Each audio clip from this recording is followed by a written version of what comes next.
Hi, welcome to the first episode of the League of Legends Quick Tips. This video I'm going to be talking about AD carry meta, different sub-roles of AD carry, and what I think the current tier list is for ranks between bronze and plat. Start with the sub-roles. First role is utility AD carries. The champions that I've put in this role are Jhin, Ashe, Sivir and Varus. The reason I've put these champions here is because they can really buff their team when they're ahead and can really help find picks and whatnot. Their overall trade-offs are usually in short range or lack of damage, but generally they're just quite easy to kill. The next role is hyper carries. In this role I've put Jinx, Kog'Maw, Caitlyn, Twitch and Tristana. All of these have massive amounts of damage late game, but their trade-off is usually that they have a very weak laning phase or they have a really big power trough during the mid game, such as Caitlyn. High mobility AD carries.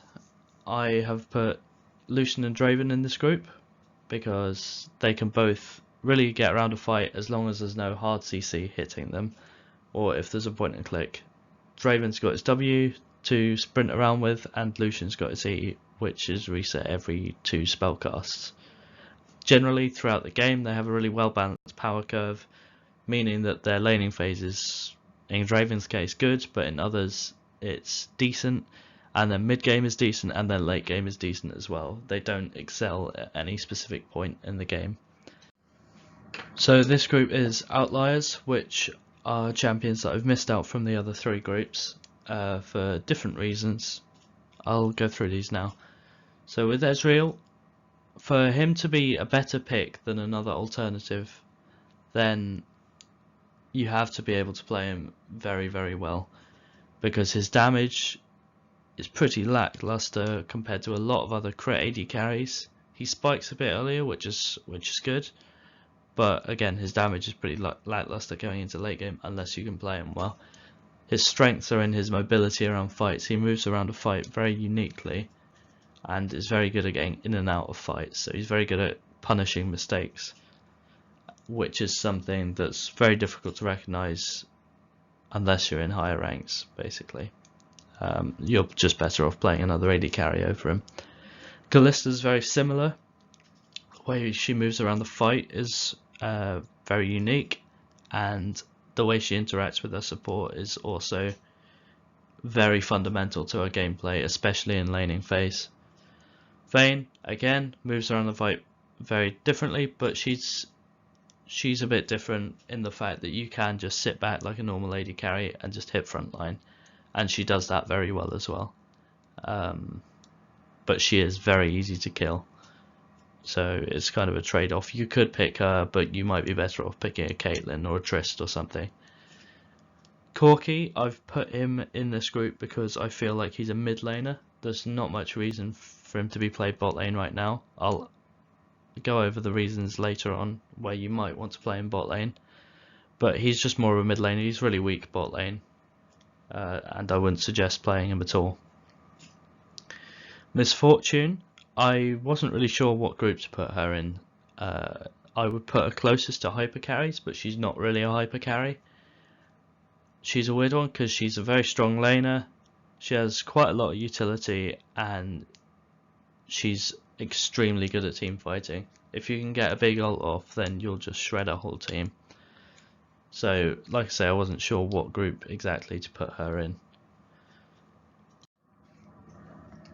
So, who are the strongest now? I'm going to go over the tier list of what I think is strongest between bronze and plat. So S tier, I've got Misfortune. I feel like she's got simple and very strong laning phase. It's very linear. You know, if you can hit some Qs after your first back, then you can chunk people out very, very easily. As I touched on earlier, her team fighting power is really, really good.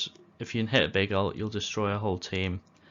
And she can also catch people out very easily using her E slow. Caitlyn, I feel, is really low skill floor. She's hard to play to her maximum potential, but she's easy to play okay. She's high range, so she's hard to punish. She's also got her net and her traps to stop you from getting to her.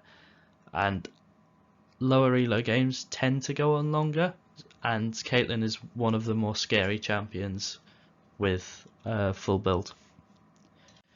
For A tier, I've got Varus. He's got very good utility. With his ult, he can catch people out very easily, and his E can stop AD carries from lifestealing. It can stop tanks from healing up, like Mundo or anything, or Zac. If you're against a team of assassins, you can also use your Q to poke, and you'll generally be safe. And he's also got a strong laning phase. Once he's got some AD, his Q really hurts. The reason he's not S tier is because you have to focus on weaving in autos between your spells to get maximum damage output. Twitch, extremely snowbally, and he can just nuke a whole team in seconds. There's not much to touch on that. If he gets his items, you can just destroy team fights with massive range. If there's any kind of gap in the enemy's vision in your jungle, then you can take advantage of that and gank another lane. Jhin, a very simple champion, simple to lane with, simple to team fight with. You can just farm up, and then you just create picks with your W and your ult. You've got 4 shots, so you know when you need to be autoing as well. Ashe is a super simple champion. If someone walks out of position, you press R on them, they die, assuming your team's around to follow up. She's got reasonable damage mid and late game, and she's got very strong laning phase because of her high range and her high base damage on volley. B tier, I have Jinx, because she snowballs really hard if she gets a lead, and she's got a pretty safe laning phase even if she doesn't get a lead. Once she gets going in the game though, and she gets those resets in fights or skirmishes, she can really just completely take over the fight. She can just run around everyone and completely destroy everyone. Tristana, she's very difficult to catch out. She's got a large escape in her jump, and then she's also got a ult on top of that, and that can create 1200 1500 units of space between you and whoever you're running away from.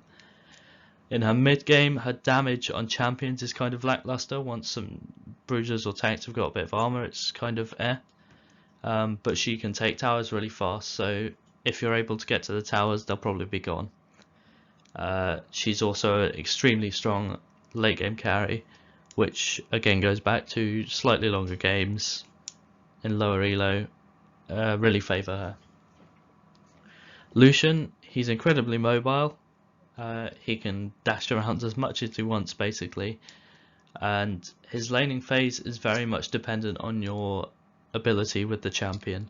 I wouldn't recommend playing him unless you've played him quite a lot in the state that he's in at the moment, but he can still take over a laning phase and take over a game from that.